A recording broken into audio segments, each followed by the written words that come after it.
Hello, my name's Gavin, this is Genre Books, and I'm continuing my deep dive into Planet Stories. I realise it's been some months since I last did a deep dive into Planet Stories, so another thing I plan to do on Booktube, which periodically falls by the wayside. It's not that I haven't been reading Pulp, I've been reading a lot of Pulp. It just hasn't been this particular magazine. But I do intend, in the fullness of time, to get to every single issue of Planet Stories. This is a pulp magazine which possibly could be best described as Sword and Planet. So this is science fiction, but there is a bit of fantasy, sword and sorcery side to some of the stories. There are over 80 issues of Planet Stories. It's quite a long-lived pulp magazine, one of the reasons why I picked it. And issue 10 is, I think, the first issue to come out post Pearl Harbor. This is the spring of 1942. Issue number 10 represents the first appearance of Isaac Asimov as a writer in the pages of Planet Stories. He has appeared, but only as a letter writer, more of which later. But Asimov wasn't a natural fit for Planet Stories.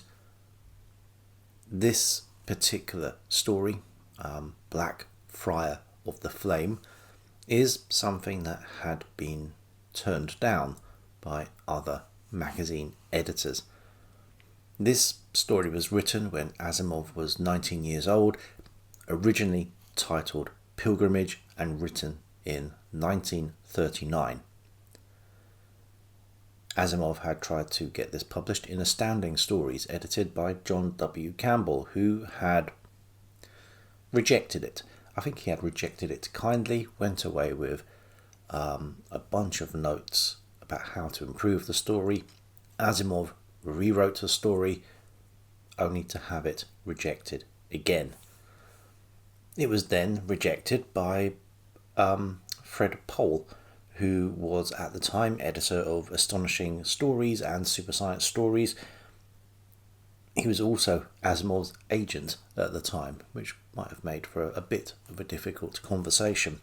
But it was finally accepted by Malcolm Rees, who was the editor at the time of Planet Stories. So, accepted in October 1941, appearing in the spring 1942 issue. Asimov considered this his worst story. Many Asimov fans agree, but you can see in this story hints or the genesis of one of Asimov's greatest successes. This story mentions both Trantor and Santani, planets which appear significantly in his Foundation series of books. The Black Friar of the Flame, however, is space opera fare squarely in the E. Doc Smith mould. Huge space battles, galactic empires, lots of exclamation points in the text. It's unlike other Asimov that I've read before, but it's an awful lot of fun still. The second story to talk about here is from one of my favourite pulp writers, Frederick Brown. This is a bit of a comedic piece. It's called The Star Mouse. It's a story that, as I've hinted, doesn't take itself too seriously, and it also comes perilously close to infringing Disney's copyright laws, and it has an element of Gulliver's Travels in it. Generally, the story is just big, dumb fun. There is a German professor in America. He's obviously a Albert Einstein clone, and he plans to send an experimental rocket to the moon. And the passenger of that rocket is not a pet mouse, but just a mouse found in the professor's digs. The professor names the mouse Mickey, but due to his heavy German accent, this comes out as Mickey Mouse, which just as well for those copyright laws. And Mickey Mouse goes in a rocket on his way to the moon, but the best laid plans of mice and men, as they say, the rocket is intercepted by a rogue asteroid peopled by tiny creatures who take Mickey Mouse as face value a space explorer.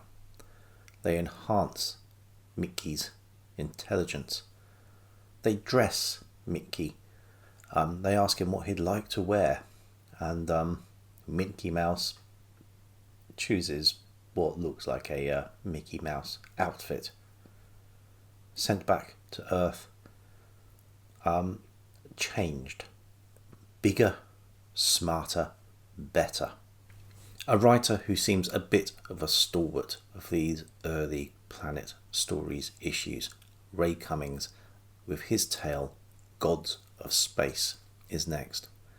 And from the, by this point, veteran pulp writer, this is fairly standard fare. A young adventurer heads to Planetoid 150 to gather a mineral which is needed to treat a disease back on Earth. I read a story with a very similar premise before, and I'm wondering whether that is another Ray Cummings story that I read. This is more typical Sword and Planet fun.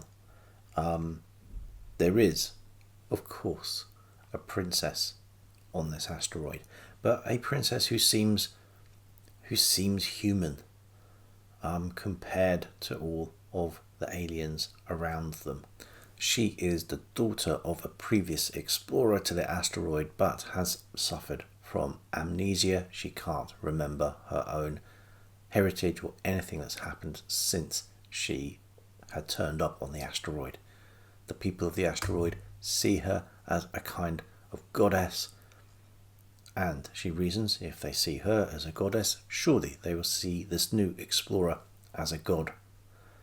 But some of her subjects have different ideas. The next story is, I think, the cover story. It's The Thing of Venus by Wilbur S. Peacock. And Wilbur S. Peacock will be returning in this series because he later becomes the editor of Planet Stories. But here he's just a contributing writer. This story starts as a bit of more like hard-boiled pulp. A disgraced space patrolman is forcibly removed from the bar where he is drowning his sorrows. He's sobered up and press-ganged into service again to rescue 3 people from the surface of Venus, a planet that he has been the only person so far to be able to visit and return. One of the 3 is a former flame. Another one of the 3 is the other space patrolman who denounced him, who basically got him pressed out of the space patrolman service. He's not overly enthusiastic about going back and rescuing either of them. In truth, you can see the end of this story from a mile away, but it still packs a little bit of a punch once you finally get there. The next story is one that I had read a couple of years ago, Frederick A. Kummer Jr. and Pied Piper of Mars. This is a story that refers to the Second World War in the past tense, and it talks about the Second World War because the subject of this story is propaganda and the power of propaganda. This theme of the story was relevant back in 1942. I would venture to suggest it's still relevant now. But it is just a theme in the background of another full-on action adventure story. Our protagonist is a member of a special branch of the Space Police Service sent to Mars at the request of the chairman of the Martian broadcaster, who is seeing his people die off in odd ways.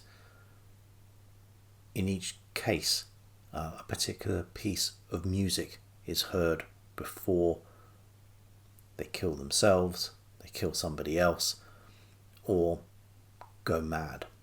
Mid-discussion, they hear a piece of music and fly, both of them, into murderous rages. Our protagonist must now capture the bad guys, stop a revolution on the planet Mars, and clear his own name. The ideas here are good.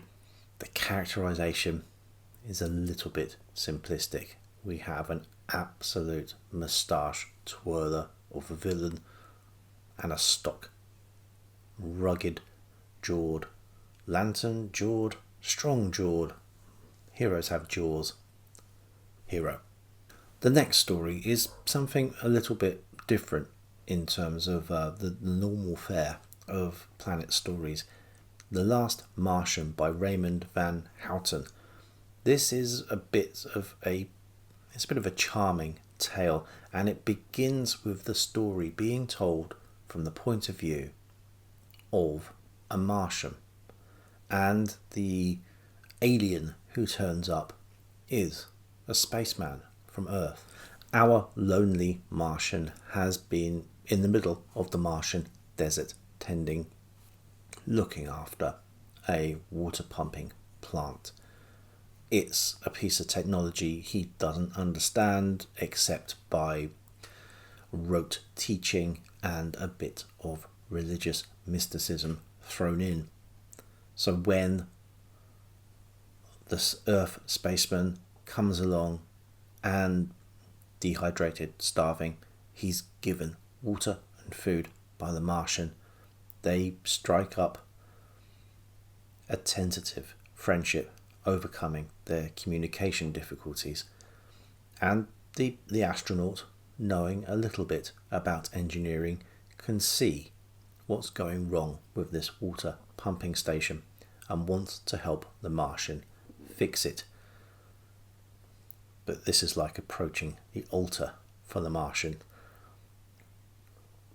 The question is whether they can come to an accommodation and understanding for help to be given either way.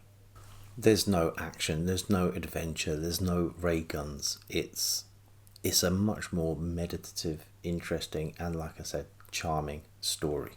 However, there's more action on offer in the last story in this magazine, this issue. Leigh Brackett returns with Child of the Sun. This is the second mention I have seen in stories I've read this Rocket Summer about the planet Vulcan. Not the home planet of Mr. Spock, but a mythical planet that sits in close orbit around the Sun, between the Sun and Mercury. This starts in a dystopic solar system. There is an authority in Earth. Although it comes across as benign, it really does do away with all the free will of Earth's and the solar system's inhabitants. Our hero, Eric Falcon, is on the run with two members of the human race who are trying to escape this totalitarian system. They are being pursued by ships from that totalitarian state and evade them by flying very close to the Sun discovering the black, almost untraceable planet of Vulcan and land there. The planet seems blackened, empty, devoid of life, but there is a surprise waiting in store on this dead planet. To say much more spoils the whole story. So, in general, standard fare for Planet stories across the board. There is humour, there is adventure, there is a little bit of self-reflection and science fiction musing, but generally it is pulpy action fare. And it's this aspect of pulp which I have been thinking about recently. I'm starting to work towards a video talking about this in more depth, but we do seem to have tiers of pulps, or what people discerned to be tiers in levels of quality, and I think it's worth talking about here because that Asimov story seems symptomatic of this. Whether there were not enough stories to go around at this point, I'm not entirely sure, but the fact that Asimov can be rejected by not one but two pulp magazines, finding the third, Planet Stories, only too eager to accept his work, shows that there is a quality control going on, a bit more of a tight editorial grasp at some magazines opposed to others. Asimov and John Campbell become closely entwined throughout Asimov's early career, and I don't think there's any antagonism here in Campbell rejecting Asimov. He's obviously giving him a lot of pointers and advice. Asimov at this point is still a young man. The fact that Asimov was willing to rewrite the entire story for a second shot at being accepted by Astounding Stories show that Astounding Stories is a bit of a prestige publication in terms of science fiction. But Astounding Stories was not getting the largest circulation of any pulp. So what was it? What was the audience Asimov and other writers were trying to appeal to? And I think what we show here is a difference between the fandom at the time and the readership of the time. The letters page in Planet Stories, known as the Visigraph, has expanded from the second issue, where there were a few letters mostly castigating this new magazine, has expanded. In this issue, I think it is 11 pages of letters. The fan letters pages in this magazine and others serves more like an internet forum would do some 60, 70 years later. People are having conversations with each other through writing into the magazine. This is a situation that has been actively encouraged by science fiction pulp editors since the beginning with Hugo Gernsback. These people realise getting these fans on board is something that you have to do in order to make a word of mouth success of your pulp magazine. But the people who write these letters represent just a fraction of that general readership. In the letters pages in this issue, you have letters from Damon Knight, future science fiction editor, Milt Lesser, also known as Stephen Marlowe, a future science fiction writer, Guy Gifford, who went on to be a cartoonist for pulp magazines, and a letter from Isaac Asimov, who is actually one of the lead writers of the episode. Famous fans definitely help. If you get something through from a known name, a letter, you are going to publish that letter. And some of these people would go on to become famous later. Damon Knight was probably known as just a super fan at the time. But it does go to show how small fandom was compared to the large amounts of people who would just buy a copy of Planet Stories to read it and never feel the need to put pen to paper. Any Booktube producer will know that there are far more people who watch their videos compared to the people who comment regularly on your output.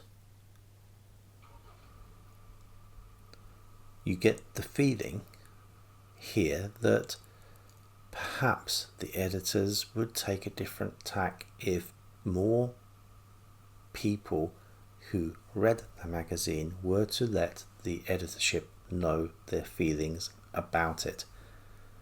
With such a small fandom, with such a small coterie of correspondence, perhaps sometimes you see the tail wagging the dog. I'm reading things into this. Maybe they weren't as influential as I thought. Maybe the editors of Planet Stories and other magazines were just paying lip service by publishing these letters, letting them have their say and disregarding the demands of fandom. And you can tell by some of these letters that fandom has not changed very much in the intervening years. There are feelings of ownership, feelings of quality control, feelings that people have let them down. Ray Cummings doesn't get off lightly in these few first episodes of Planet Stories. He's seen as a bit of a has-been. I am coming to this with a fairly fresh eye, and I am seeing all of these things together.